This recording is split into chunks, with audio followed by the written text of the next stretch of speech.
কাৰ্যালয়ৰ সন্মুখত ফটোখন তাই হম ছাত্ৰ সন্থাৰ আজি বিক্ষোভ কাৰ্যসূচী হাতত লৈছে আৰু এই মুহূৰ্তত যদি উপায়ুক্ত কাৰ্যালয়ত বৰ্তমান দেখুৱাইছে পৰিৱেশ যিহেতু এই মুহূৰ্তত ক'ব লাগিব যিটো বহুত দিনৰ পৰাই জনজাতিকৰণৰ দাবী আজি এনেদৰে বহুত দিনৰ পৰা যিটো তিনিচুকীয়া জিলাৰ টাই আহোম যিহেতু এটা কথা অসম চৰকাৰৰ আগত আৰু এই যে আন্দোলন কৰিবলগীয়া ইতিমধ্যে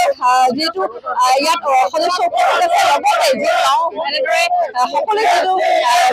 টাই আহোম সকলোৱে আজি এনেদৰে ওলাই আহিছে আৰু উপায়ুক্ত কাৰ্যালয়ৰ সন্মুখত এনেদৰে কিন্তু দেখা পোৱা গৈছে প্ৰতিবাদ সাব্যস্ত কৰিছে অতি সোনকালে জনজাতিকৰণৰ দাবী লগতে কেইবাটাও দাবী ইতিমধ্যে কৈছে আৰু মই ইতিমধ্যে তেওঁলোকৰ মুখৰ পৰা কিছু কথা জানিব বিচাৰিম আমি সৰুত আহোম ছাত্ৰ সন্থাই আমি তিনিচুকীয়া জিলা সমিতি উদ্যোগ আজি কেন্দ্ৰীয় সমিতি আহ্বান ক্ৰমে জিলা সমিতি জিলা কাৰ্যালয়ত আমি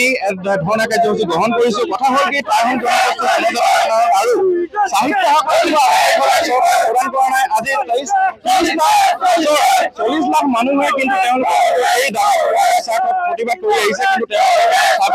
এতিয়া নিৰ্বাচন আহে নিৰ্বাচন পিছত প্ৰত্যাহ্বান দি আহিছে আমি এনেধৰণে আমি চৰকাৰ কৈছো 26 নিৰ্বাচন 6 জনগোষ্ঠীৰ লগতে আহোম জনগোষ্ঠী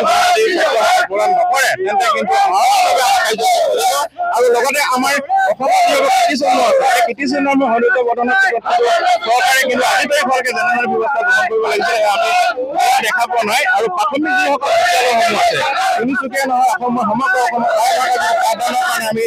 দাবী জনাই আহিছিলো কিন্তু আজি তাৰিখত পাঠদানৰ যেনেধৰণে দিব লাগিছে চৰকাৰে কিন্তু আজিলৈকে টিচাৰসকলে দিব পৰা নাই আমি ক'ব বিচাৰিছো অৰুণাচল প্ৰদেশৰ যিসকল আহোম জনগোষ্ঠীৰ লোক আছে সেই লোকসকলে কিন্তু আজি তাৰিখত আজিলৈকে একো পোৱা নাই তেওঁলোকে বঞ্চিত হৈ অৰুণাচল চৰকাৰৰ দ্বাৰাই তেওঁলোকে অতি শীঘ্ৰেই 2024 ইলেকশ্যনৰ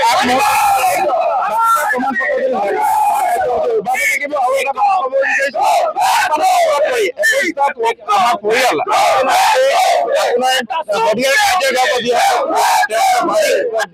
উঠি কৰি আহিছিল আজিলৈকে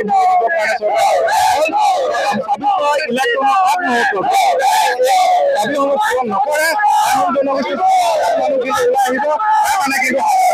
বিজেপি চৰকাৰ নিৰ্বাচন আহি পাইছে সকলোৱে আচলতে প্ৰকাশ কৰিছে যিহেতু কথাই তেওঁলোকে স্পষ্ট কৰিছে যিটো জনজাতিকৰণৰ কেইবাটাও দাবীয়ে